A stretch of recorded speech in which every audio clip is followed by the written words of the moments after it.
This technology stuff is complicated, don't you know? You took points off of our participation last week? You moved us down from 1, Abby. No, you were in 1. She was in 2. Oh, well, so I'm in 2 and now she's in 3. Yeah. No, I couldn't get on. The link wasn't working for me. I know, Abby? I'm my email again. Abby? Yeah. I couldn't score. I just couldn't get that ball in that little triangular net. I tweeted at you. I've tweeted at you multiple times and you've ignored me. I'm sorry, what? Emails too. Okay, all right. I know when Rose starts to look bored, it's time to get serious. Not bored, sorry. Thank you. Okay, so what's going on tonight? I know, let's talk about the exam. Let me see if I can share my screen with you to show you something you've seen 100 times before. But for the people that haven't, here it's going to be. All right, yes, that took. All right, so the exam is covering only 3 topics. Topic 5, a first look at macroeconomics. Topic 6, how does one tell the state of the economy? And topic 7, the role of government in the market economy. Okay, so there are fewer topics for this exam than there were on the first exam, and that should hopefully help you by narrowing the studying that you have to do. In terms of the modules, there are the 2 modules on macroeconomic measures, and then there's several sections of the module on fiscal policy. Specifically, there are sections on the federal and state and local budgets. And if you want to see more recent numbers, they are at these links here and here. Okay, so that's what it's going to cover. Anybody have questions so far? Hearing none. For the exam, will we have to know about the financial and political challenges for FEMA? No, not the details. I was using that basically as an example of the kinds of things that government does. All right. Yeah. Thank you. All right. Now let me go back to where I can see you guys. Stop. Yes. All right. So the exam is the same format as last time. It is 30 multiple choice questions. Bring a pencil. Sorry, no, you don't need to bring a pencil because you're doing it online. It's been a long week, and it's only Tuesday. Okay, so like I said in the email that I think some of you saw today, the exam will be open from midnight Thursday to midnight Friday. And you know, it will be the same setup as last time. Okay. There will be test corrections after this exam. In the odd occurrence that you guys don't all ace it, we'll have the chance for the do-over there. Okay, so what questions do you guys have? I know that Rose sent me a couple. Do you want to ask those questions, Rose? Sure. I just was getting confused on the section about the substitution bias and the quality improvement bias and kind of how that affects the GDP accuracy. Okay, it's not the GDP accuracy per se. What it is the consumer price index is supposed to measure the cost of living for consumers. Okay, and it's important because it's inversely related to the standard of living. If the cost of living goes up, the standard of living goes down, assuming everything else is held constant. Okay, so because we're looking at the same goods and services in the CPI from one measurement until the next, the CPI doesn't capture this thing called the substitution bias. Let me explain what that means. Suppose that the price of something in the CPI goes up. What rational consumers will do is they will try to substitute something else for that thing that's more expensive. And so the actual effect of that increase in the price is going to be less than the CPI shows, okay, because they've reacted to those higher prices by substituting something else, and so the effect on them isn't as bad as it otherwise would be. That's the substitution bias right there. Okay, so they don't re-examine the prices every year, or how often do they actually re-examine and see that people are not the prices? They look at the prices or the literally average every month. price? It is basically the weights that are based on how much consumers, what fraction of the consumer's budget is being spent on each item in the base year. Okay. So until they change the base year, you're stuck with those original weights. Okay, this isn't a long-term problem because when they update when they rebase the series, they reset everything. It's more a short-term problem than a long-term problem. Okay. So basically, people might be spending less than what they think they're spending because they're substituting for cheaper products. Correct. Okay. And so what that means is the CPI overstates the cost of living in some ways. And that's important, excuse me a second, because some things are indexed to the cost of living. So like Social Security payments have been indexed to the cost of living. So if the cost of living goes up by 5%, Social Security payments go up by 5%. But because of the substitution bias, your cost hasn't really gone up by 5%. So the argument is they don't have to raise Social Security payments by the full 5%. Okay. Something only an accountant could love. But I'm revealing my own bias here. All right. You had two questions, as I remember. What was the other one?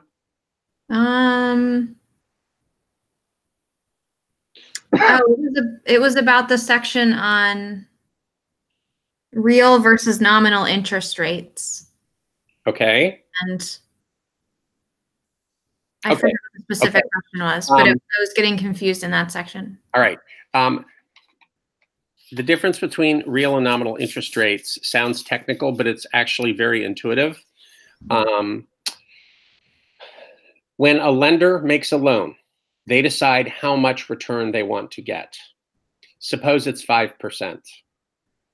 Now, over the life of the loan, if there's inflation, when the lender pays the money back, the repayment won't be worth what the original loan was because of the effects of inflation. See that? Yeah. Okay. So what the lender will do is they'll say, if I want to earn 5% in real terms, and I'm expecting 3% inflation over the course of the loan, then I better charge the borrower 5 plus 3%, so that the nominal interest rate is 8%, but the real interest rate, assuming that I'm right, is still only 5%. So there's a really simple formula. It's nominal interest rate equals real interest rate plus the expected inflation. Okay, so if you had the real interest rate and the expected inflation, you could figure out what the nominal interest rate would be just by adding them up. If you had the real interest rate and the nominal interest rate, you could figure out what the expected rate of inflation is supposed to be. Okay, so it's really simple math. Okay. It's either adding or subtracting.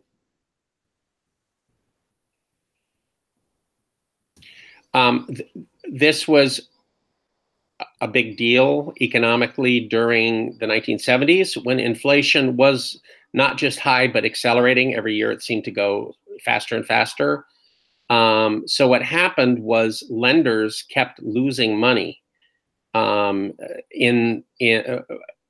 specifically with respect to mortgage loans. People would get mortgages and then at lowish interest rates, and then as they started to pay them back, the money wasn't worth near as much. So over the course of the decade, because bankers took a long time to catch up to this, there was quite a large wealth transfer from bankers to homeowners. And so that was a big benefit to the middle class, not so much to the stockholders of the banks. So if inflation is high, it's potentially beneficial to the person taking out the loan. Correct. If they haven't set the rate based on expected inflation. Correct. Or if they've underestimated it, okay, which happens when inflation accelerates. Okay. On the other hand, when inflation rates are falling, then the transfer goes the other way. Actually, lenders earn more than they expected to, and borrowers end up paying more. Okay. That highlights the fact that one of the problems with higher inflation is that it confuses people's expectations about what prices are going to be. And so they make decisions that in retrospect turn out to be wrong. That's part of the reason, an important part of the reason why today's low inflation rates are really useful, because people aren't making those mistakes. Okay. Thank you. Yep. Somebody else. Dr. Greenlaw, I have a question, but it's not on the exam. It's relevant, though. This is cloaked Abby. Yeah, sorry, my iPad's about to die, so it hid me. Okay, that's fine. When will you start new material for the next exam on Monday in class? We've already started it. You have? Yeah. Okay, let me show you. Let's go back to the course outline. I will share my screen. And no, not there. Where did it go? Here. Okay. So right now we are in week 11, but we've already been working on this topic 8 already. Okay. So the exam is the 16th. Actually, I guess we're technically in week 12 by now, right? So we will be working on new material on Monday. We will be probably finishing up this topic 8 here. That will be on the 3rd exam, right? Correct, the final, yeah. Okay. And it wasn't awkward when I came to class, right? Can I start doing that? Say that again? It wasn't awkward when I came to class, right? Because I think not for me. I don't think, no, of course not. Okay. Hey, enough people skip class on a regular basis that they probably just thought you were, one of those people. When is your class meet? Noon, Monday, Wednesday, Friday. All right. The other thing is, and I mentioned this last week, for all this material for the rest of the semester, I have put up videos of me lecturing on this stuff. So if you can't actually come to the class, you can go watch the videos. And then you can laugh at me. And those are on Canvas? Yes. If you go here, let me show you. They're on. They are. I linked to them on the announcements. Let me see. Wrong one. There we go. Switch. Oh, okay. I see them. Now that let's see.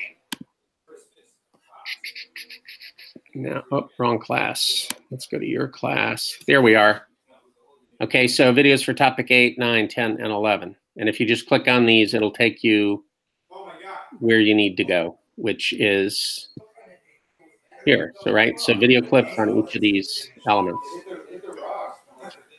Oh, and that's your class? You recorded your class? Yes. Oh, that's awesome. Exactly. What I did is I recorded the class and then I cut the videos into little 5 and no more than 10-minute chunks. So you can watch more than one if you want. Is the final cumulative? Yes, it is. I will say that even if I said no, because macro is kind of cumulative, it would be cumulative. About half of the final will be on the material after this exam. And then about a quarter on stuff from the first exam and about a quarter on stuff from the second exam. Okay. I have an unrelated question too. All the assignments that we did, will those show up in Canvas anytime soon? Oh, right. No, they won't because Canvas, your grade is on my computer. So if you want to know where you stand, just send me an email and I will be happy to tell you what your grade is.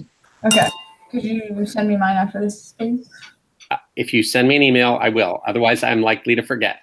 Okay, I sent you an email yesterday about it. Yeah, I know. Okay, thank you. I will. I'll respond to that. All right, thank you. Yep.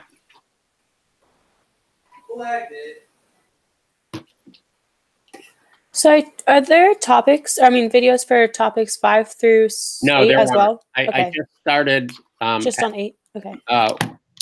The stuff that we're doing from here on out is all graphically intensive. And so I thought that including the videos would be more helpful. Okay, thank you.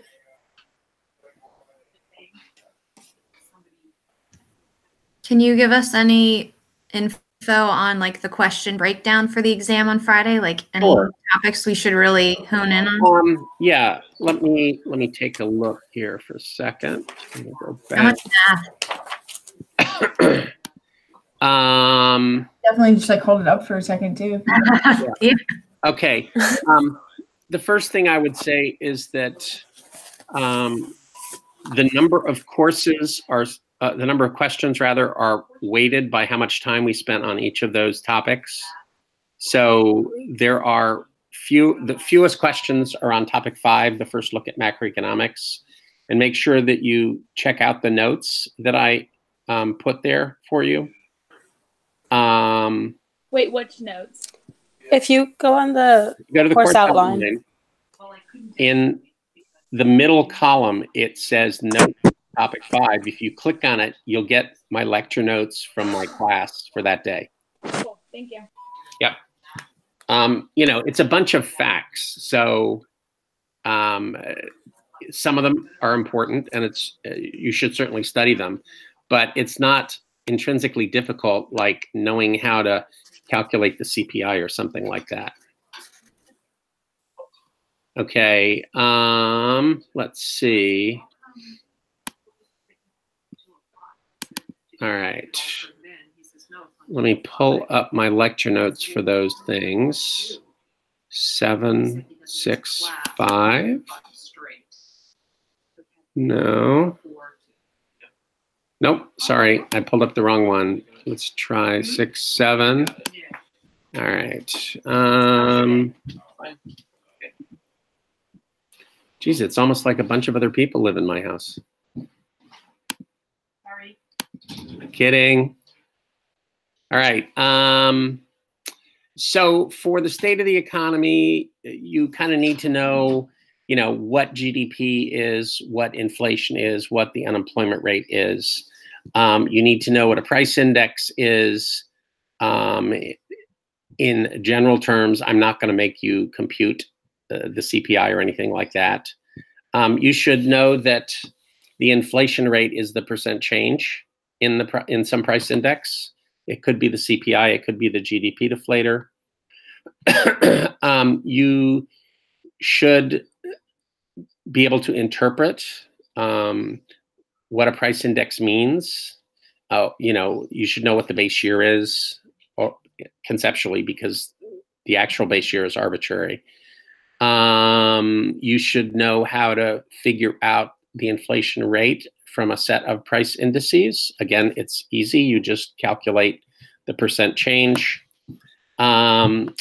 You should understand the difference between nominal and real. We talked about that in the context of interest rates, but the distinction is broader than that. There's nominal GDP and real GDP. There's nominal income and real income. And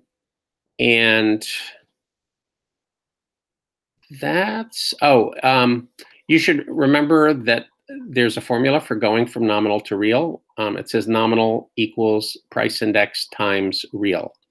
So if you have 2 of the 3 of those things, you can calculate the other one. All right. Sorry, price index times what? Real. Real. The way I remembered is value equals price times quantity. Value means nominal. Price is the price index, and quantity is the real. Okay, thank you. Yeah. All right, and then see if did I click on the wrong one? I sure did. We're back to that same lecture. All right, let me go to the last one. The one on the state of the economy. We did our online discussion about what is government, so you could learn something from that. You should know what the major spending categories are at the federal level, in the federal budget, and at the state and local budget. You should also know where the money comes from, what the major sources of tax revenue are at the federal and the state and local level. Last week or the week before, we talked about public versus private goods with externality goods in the middle. So you should know that distinction. You should know what transfer payments are. And you should know sort of the other functions of government which have to do with regulation of business and macroeconomic stabilization. Okay, so as far as problems go, let's see. I think the only problems would be the ones from how do you tell the state of the economy? Some simple arithmetic in going from real to nominal or that sort of thing. So that's it. So should we be reading the section in fiscal policy about taxes? Yes. Okay, so okay. Yeah. Budget, the ones on government expenditures and budget, but also on taxes. Also the one on taxes. Yeah.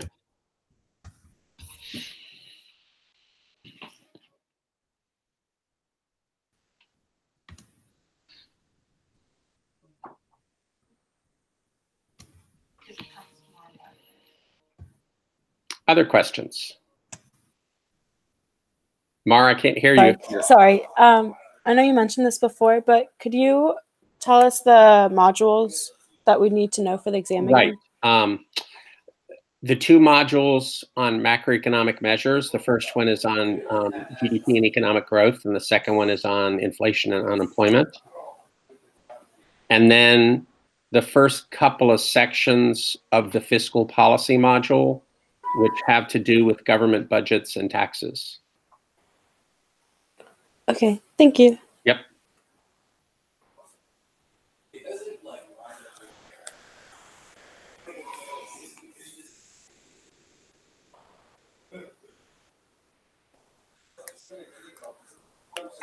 Other questions? Might have to go cook dinner here soon. That was helpful. Thank you. Oh, I know what I was going to say. A couple other things. One is I literally will be on a plane at 7 o'clock tomorrow. So that's why I moved the Hangout. On Thursday, if you're studying and you have questions, shoot me an email. I can always arrange to call you and we can talk stuff over if you have specific questions. And the same thing is true of Friday. So just because I'm not there doesn't mean I'm not accessible. I mean, heck, you might, on any given day, you don't know where I am, right? And the same thing is true of you.